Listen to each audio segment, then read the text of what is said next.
Hey everybody, welcome back to my channel. My name is Stephanie Green. This is Horror Trans.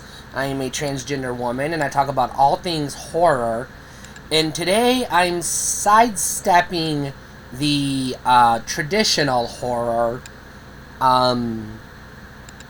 discussion, and I'm talking about a movie series, and I'm ranking the entire series all at once instead of doing something that is more traditional horror, and a series that is quite divisive among horror fans.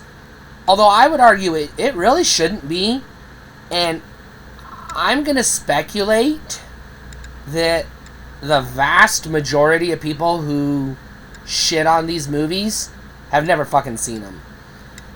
And I can say that with pretty fair confidence because I've had a lot of people, when I would tweet about these movies, tell me that those movies suck, why do you like them? And then they would, and I would say, have you ever seen them? And they would say, no, I can already tell they're stupid. And I'm like, well, if you've never seen them, you can't tell they're stupid. And the only reply everybody ever comes up with, the only criticism anybody ever mentions is the sparkly vampires. And look, I get it. You know, if you're not watching the series, and by the way, we're talking about Twilight, although it's in the description and title, so you knew I was talking about Twilight. But the thing is, there's so much more to Twilight than just the sparkly vampires, which, by the way, is not a tremendously huge part of the movie. It's like a thing that gets mentioned once or twice, and then it doesn't really come back, you know? Not really. It's not like a central plot point like people think it is, and for it to be a sticking point.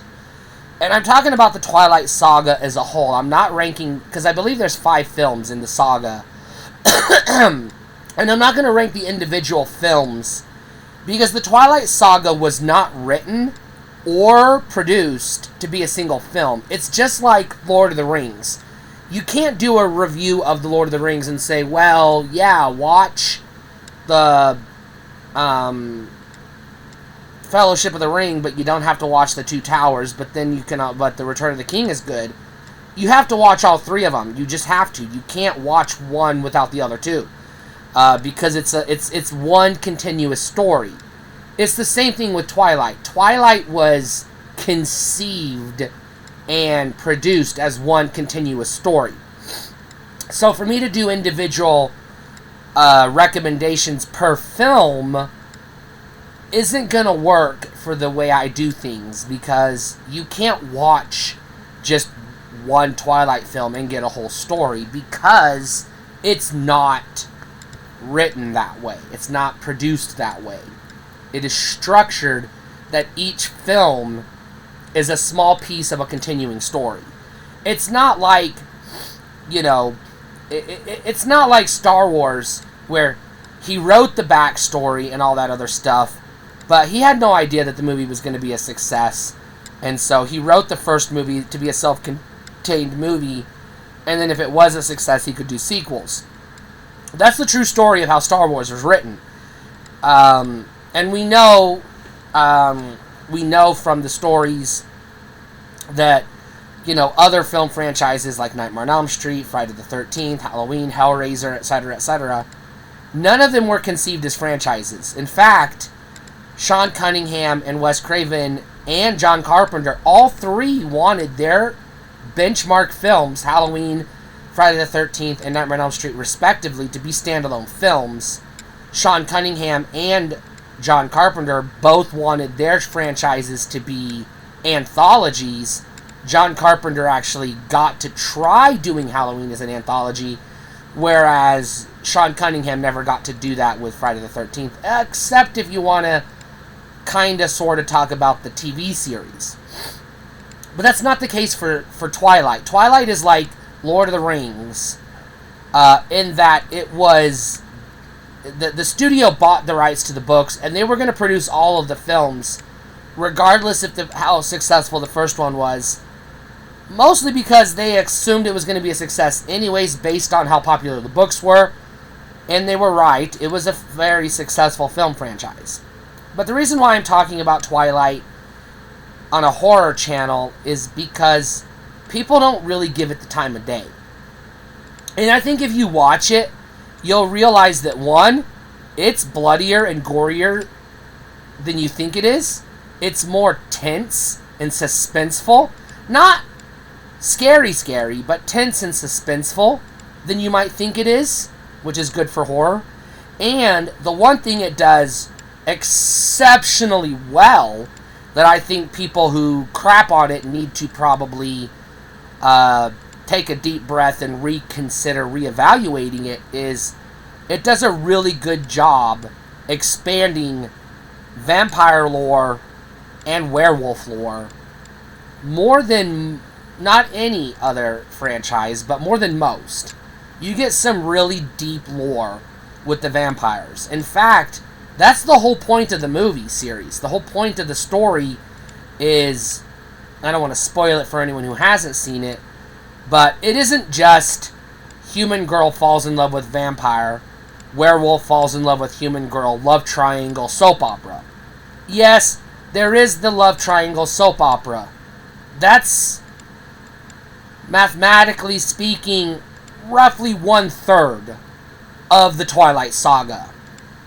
The other 2/3 is, well, the second third is the family drama, the tension between the vampire family and the werewolf family. And it has a lot of allegories to, white European colonialism and oppressing native peoples, because the werewolf family are Native Americans and the vampire family are wealthy white colonizers. So you have that undertone, which is throughout the saga. So it's not just, Romeo and Juliet, rich family versus poor family or whatever. No, it's deeper than that, which a lot of people don't know because they don't watch the fucking films. The the final third of the saga is actually much deeper than all of that. And again, I don't want to spoil it too much, but it really does have it has, I'll just say this, it has more in common than you realize with the Underworld franchise than it does the Lost Boys franchise. Even though on the surface it looks like it's just Lost Boys for girls. It's not. I mean, yes, like I said, there is the soap opera, love triangle stuff. But that's only roughly 1/3 of the saga. The rest of it is the family dynamic, and then the other stuff. I guess you could say the conflict between the, I guess you could say, vampire lords and what's going on with Bella. Because the vampire lords are not on board with this, with her fraternizing with the werewolves, and they're not on board with her marrying a vampire and, spoilers, giving birth to a hybrid baby that is half human, half vampire. I guess you would say Dampier in some vampire lore. Now, a small portion of it is also Bella's struggle with how much she loves Edward and wants to be with him. And so there is the whole her sacrificing her humanity to be with him forever, because she knows that he's going to live on and on and on after she dies, and she wants to be with him. And that is contrasted with her desire to, more or less, have a normal family, because there is the whole relationship between her parents that is a big part of it as well. But here's the part that interests horror fans, not just the lore. Because, by the way, there's a lot of vampire lore in these films that is going to expand on what you're used to. And it's going to draw upon a lot of things that are familiar, but also introduce a lot of new things that aren't as familiar. And in that respects, it kind of has more in common, like I said, with Underworld or Interview with the Vampire, or even True Blood. Unless, The Lost Boys, or, say, Buffy the Vampire Slayer. Which, again, why people are okay with Buffy having a romantic entanglement with Angel, but they're not okay with Bella and Edward having their romantic entanglement is beyond me. And I know because these films are popular among females and targeted towards women and girls, a lot of people just assume they're girly flicks. And that's not necessarily the case. They're accessible to girls a little bit more than some horror franchises, I would say, especially like the, slashers. Girls can absolutely enjoy a good misogynist slasher, but let's be real. Women in slashers exist to flash the camera and then get mutilated. So, not really, aside from the final girl, not a lot there for women to get behind.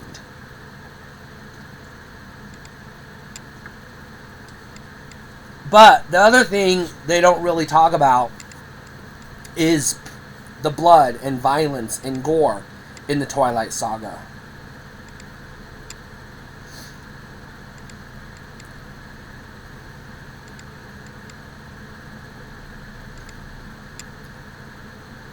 And I know they're not super bloody or gory, but they're not PG, They're not kids' movies. And there is a lot of, believe it or not, there are some good kills in the Twilight films. Vampire kills, human kills, werewolf kills, etc., I mean, they are more violent than you realize. Especially the finale, It's a grand, epic battle between kind of, almost you would say good versus evil, but really it's more like, I guess you would say it's kind of like the people versus the oppressors, if you will, in a way. Or, the regular people versus, an oppressive government, kind of.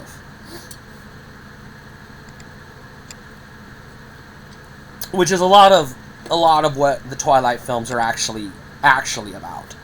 Like I said, there absolutely is the soap opera shit, which is going to turn people off. But that's not the whole saga. Now, like I said, it's about 1/3 of the saga, so, in a 2-hour movie, yeah, that's a good chunk of the runtime, but it's not like the entire focus. So my recommendation is Twilight, especially the first movie, but the saga as a whole is a really damn fine vampire saga. My official recommendation is this is a buy. Now I would say rent it first and check it out before you shit on it. Don't just watch Nostalgia Critic shit on it, or some other YouTuber like CinemaSins or somebody else tell you that it's garbage because the vampires sparkle. Actually give it an honest-to-God fair chance. That's my take on Twilight. Stay cool.